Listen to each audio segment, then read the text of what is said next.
Betting apps తొక్క తీస్తున్నారు తెలంగాణ పోలీసులు. అంతకంటే ముందు వీటిని ప్రమోట్ చేసిన వారిపై కేసులు పెట్టారు.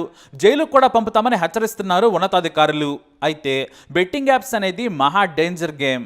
ఇది ఎన్నో కుటుంబాలను రోడ్డున పడేసింది. అంతేకాదు కొంతమంది అయితే చదువుకున్న వారు, సాఫ్ట్వేర్ ఇంజనీర్లు కూడా రక్తమోడ్చి కష్టపడి సంపాదించిన డబ్బును ఈ యాప్స్లో పెట్టారు. మొత్తంగానే పోగొట్టుకున్నారు. డబ్బే కాదు, చివరకు ప్రాణాలు కూడా పోగొట్టుకున్న వారు ఎంతో మంది ఉన్నారు. వాస్తవానికి కొన్ని బెట్టింగ్ యాప్స్ ప్లేస్టోర్లో ఉండవు. కొన్ని వెబ్సైట్స్ లింక్స్ కూడా సామాన్యులకు తెలియవు. కానీ ఇక్కడే ఈ మోసపూరిత యాప్స్ అన్ని కూడా సెలబ్రిటీలతో ప్రమోషన్ చేయిస్తాయి. ఇక సోషల్ మీడియాలో పాపులర్ అయిన యూట్యూబర్స్తో ప్రచారం చేయిస్తాయి. అంతేకాదు, ఇదిగో నేను కోట్లు సంపాదించాను, మీరు కూడా సంపాదించండి అని తెగ డబ్బు తమ దగ్గర ఉందని కట్టల కొద్దీ కరెన్సీని చూపించి ఆశ పెడతారు. ఇక ఆర్థిక కష్టాల్లో ఉన్నవారు, ఈజీ మనీకి అలవాటు పడ్డవారు ఈ వ్యసనాలకి బానిసలవుతారు. బెట్టింగ్ యాప్స్ అంతా మోసమే, పోవడమే కానీ రావడం ఉండదు. ముందు కొంత వచ్చినట్లు ఎంకరేజ్ చేసేందుకు మనీని ఆటగాళ్లకు వదిలేస్తారు. కానీ 20% రిటర్న్స్ వేసి 80% ఆ తర్వాత నొక్కేస్తారు.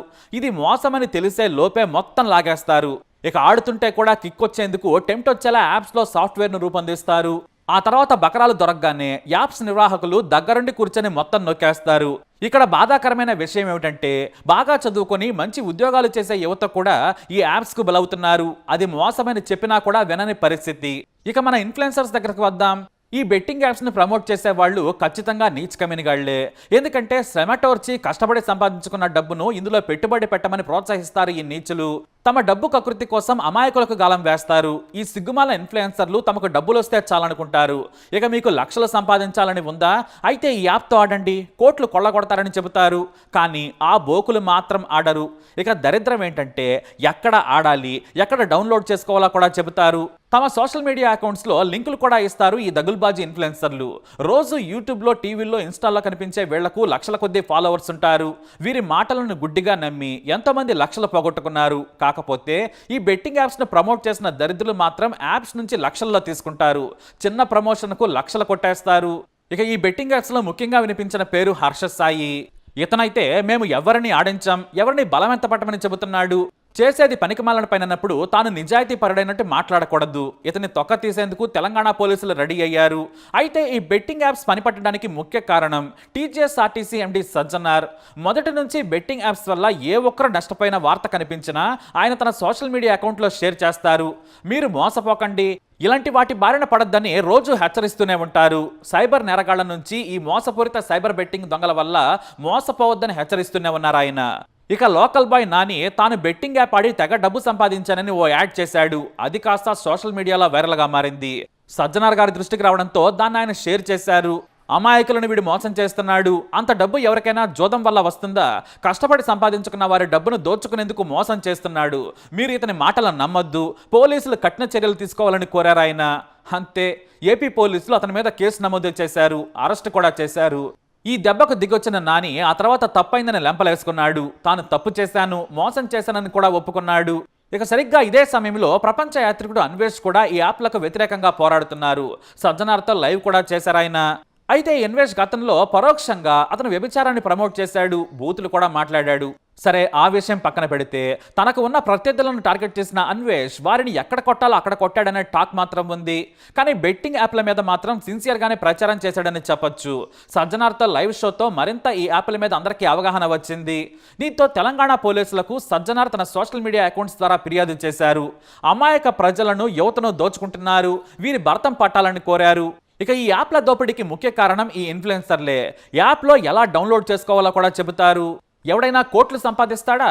ఈ మోసం తెలియని అమాయకులు లక్షలు పోగొట్టుకున్నారు, అప్పుల పాలై బజారున పడ్డారు. దీంతో తెలంగాణ పోలీసులు మొదట 11 మందిపై కేసులు నమోదు చేశారు.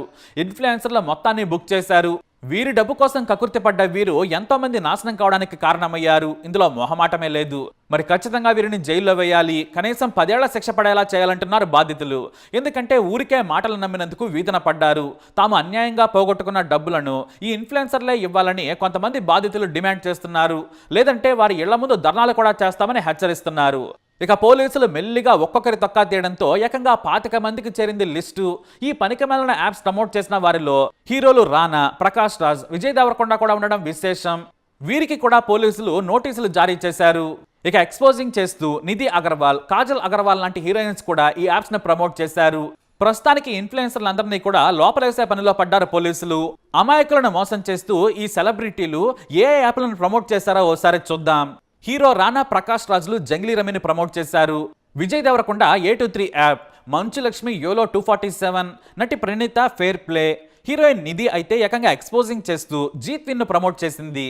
ఇక మరో heroine Ananya VL book, Siri Hanumanthu తాస్ 77, anchor Sreemukhi వివిబిబి okay, Varshini ధని బుక్కే 365, శోభా శెట్టి తెలుగు 365, వాసంతి మామా 247, అమృతా చౌదరి S365, నైని పావని వివి బుక్, నేహ విఎల్ బుక్, పండు ఓకే విన్, పద్మావతి జై 365, Imran Khan jet X, Vishnupriya Taj 777 book, Harsha Sai పారి మ్యాచ్, బయా సన్నీ యాదవ్ వేర్వేరు రకాల యాప్స్ ని బల్క్ గా ప్రమోట్ చేశాడని పోలీసులు గుర్తించారు.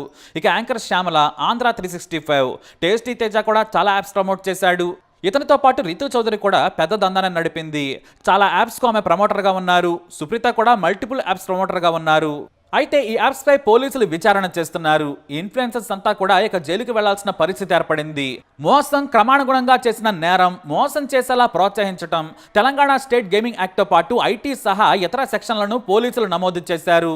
అయితే ఈ యాప్స్ లో చాలా వరకు వేరు పేర్లున్నా కూడా కొందరు వ్యక్తులే నడుపుతున్నారని పోలీసులు గుర్తించారు. మరి వాటి సోర్స్ ఏంటి, అమాయకులు పోగొట్టుకున్న డబ్బు ఏ అకౌంట్స్ లోకి చేరుతుందనేది విచారణ చేస్తున్నారు. వాస్తవానికి ఈ యాప్స్ తో పాటు ఈ యాప్స్ ని ప్రమోట్ చేసిన వారు చట్ట ప్రకారం నేరస్తులని అంటున్నారు పోలీసులు. ప్రత్యేకంగా పబ్లిక్ గ్యాంబ్లింగ్ యాక్ట్ 1867 ప్రకారం ఇది నేరం, సమాజాన్ని నాశనం చేసేది, సులభంగా డబ్బు సంపాదించేలా ప్రోత్సహించటం, మోసం చేయటం, ఆర్థికంగా ప్రజలను ధ్వంసం చేయటం కిందకి వస్తుందంటున్నారు అధికారులు. దీంతో డైరెక్ట్ గా వీళ్ళంతా నేరానికి పాల్పడ్డారని ఆధారాలు సేకరించారు. వీరి కారణంగా మధ్యతరగతి, దిగువ మధ్యతరగతి యువత దారుణంగా నష్టపోయారు. తమ స్వలాభం కోసం ప్రజల జీవితాలతో ఆడుకుంటున్నారు. కాబట్టి కఠిన చర్యలు తీసుకుంటామంటున్నారు పోలీసులు. ఇప్పుడు వీరంతా తాము చేసిన పాపాలు పోలీసులకు తెలియకుండా డిలీట్ చేసే పనిలో పడ్డారు. మరికొంతమంది ఏమో పోలీసుల విచారణకు రాకుండా కుంటి సాకులు చెబుతూ సమయం ఆడుతున్నారు. వారందరినీ విచారించి ఆధారాలు సేకరించగానే కోర్టులో ప్రవేశపెట్టేందుకు రంగం సిద్ధం చేస్తున్నారు పోలీసులు. ఇక విజయ్ దేవరకొండ టీం మాత్రం తమ హీరో చేసింది లీగల్ గా రిజిస్టర్ అయిన యాప్ ప్రమోషన్ మాత్రమే, సుప్రీంకోర్టు రూల్స్ ప్రకారమే చేశాడని ఓ వివరణ ఇచ్చారు. అయితే మరిది ఏ మేరకు లీగల్ అనేది పోలీసులు విచారణ చేస్తున్నారు. నటుడు ప్రకాష్ రాజ్ మాత్రం నిజాయితీగా తన తప్పొప్పుకున్నారు. నేను గతంలో ఆ యాడ్ చేశాను, నాకు తెలియదు, ఆ తర్వాత సదరు కంపెనీని వేరే వారు కొన్నారు, కానీ నా అనుమతి లేకుండానే వారు యాడ్స్ని ప్రచారం చేశారు. నేను వారికి లీగల్గా నోటీసులు జారీ చేశానని చెప్పారు ఆయన. అయితే తప్పొప్పుకున్నా కూడా తప్పు తప్పే. ఎంతోమంది పేదలు కోట్లలో నష్టపోయారు. మరి వారికి డబ్బు తిరగవెళ్ళరు కదా, కాబట్టి చట్ట ప్రకారం ఎవరైనా సరే శిక్ష అనుభవించాల్సిందే అంటున్నారు. ఈ విషయంలో ప్రజలను కాపాడి డబ్బు కోసం నీచ పనులు చేసే ఇన్ఫ్లుయెన్సర్స్, నటులపై చర్యలు తీసుకునేలా చేసిన ఆర్టీసీ ఎండీ సజ్జనార్ గారికి థ్యాంక్స్ చెప్పాల్సిందే. లేదంటే ఇంకా ఎన్నో వేల మంది బలయ్యేవారే. ఆలస్యమైన మంచి నిర్ణయమని చెప్పొచ్చు. సెలబ్రిటీలు డబ్బు కోసం గడ్డి తినకండి. తింటామంటే ఇలానే చెప్పకూడి తినే రోజు కూడా వస్తుంది. తస్మాత్ జాగ్రత్త.